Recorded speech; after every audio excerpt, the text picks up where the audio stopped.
এটা হচ্ছে আমার ফাইনাল লুক। কেমন লাগছে অবশ্যই জানিও। তো চলো ভিডিওটা করে আসবো না, একটু জলের বোতল নিয়ে যাই।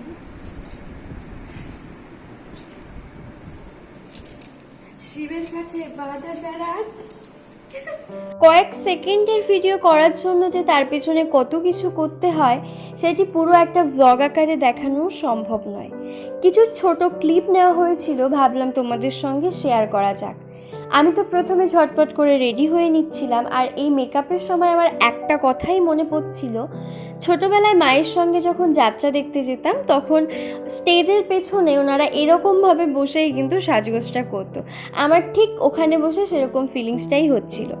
যাই হোক, এখানে কিন্তু সমস্ত কিছু সেট করা হয়ে গেছে, কিন্তু এই জায়গাটায় যে বীভৎস পরিমাণে গরম, কারণ ওপরে কোনো পাখা ছিল না, এই জন্যই খুব গরম। বারবার এখানে আসছিলাম আর ঘরে যাচ্ছিলাম, কারণ একদম মেকআপ ঘেটে যাচ্ছিল। তারপরেই কিন্তু আমার মেকআপ ডান। এরপরে হচ্ছে ওই কপালে যে তিলকটা কাটবো তার জন্য। ওটাকে তিলক বলে বা অন্য কিছু বলে কিনা আমার ঠিক জানা নেই, আমার তিলকটাই মনে হলো। যাই হোক, তোমরা যদি কেউ জেনে থাকো তাহলে আমাকে একটুখানি জানিও যে ওটাকে কি বলে।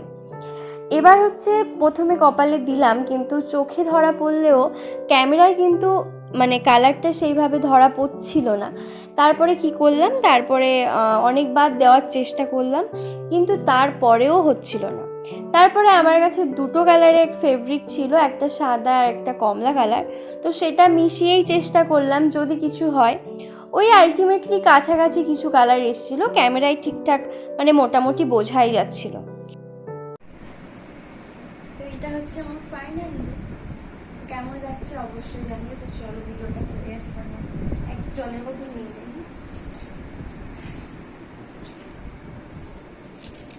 শিবের কাছে বাধা সারা চলো আমিও ট্রেন্ডে গা ভাসাই। এখন তো ট্রেন ছাড়া কিচ্ছু চলে না। এই যে আমাদের কিন্তু এবার ভিডিও স্টার্ট হয়ে গেছে, সময় নষ্ট করলাম না, কারণ তখন বৃষ্টির সময় ছিল, যখন তখন বৃষ্টি নামতো। তারপরে আমাদের কিছু ছবি তোলার ছিল, তারপরে আবার এরপরে কিন্তু আমি ড্রেস চেঞ্জ করে আবার আরও একটা ভিডিও করেছি। তো যাই হোক, ভিডিওটা তোমরা সবাই দেখেছো, তো ভিডিওটা কেমন লেগেছে এই কমেন্ট বক্সে কিন্তু আরেকবার করে জানিও। আর তোমরা যদি এরকম হচ্ছে আমাদের ভিডিওর পেছনকার গল্প জানতে চাও তাহলে আমাকে অবশ্যই কমেন্ট করো। ভিডিও কিন্তু এখন শেষ, আমি পুরো বিধ্বস্ত, কারণ আর হচ্ছে সারা ঘর ভীষণ এলোমেলো। কিছু ছবি তুলেছি ছাদে গিয়ে, বীভৎস রোদ ছিল। তো ছবিগুলো অবশ্যই পোস্ট করব, তখনই একবারে দেখো, এখন আর দেখে শুধু শুধু স্পয়লার দেব না। যাই হোক, কেমন লাগলো অবশ্যই কিন্তু জানাতে ভুলো না।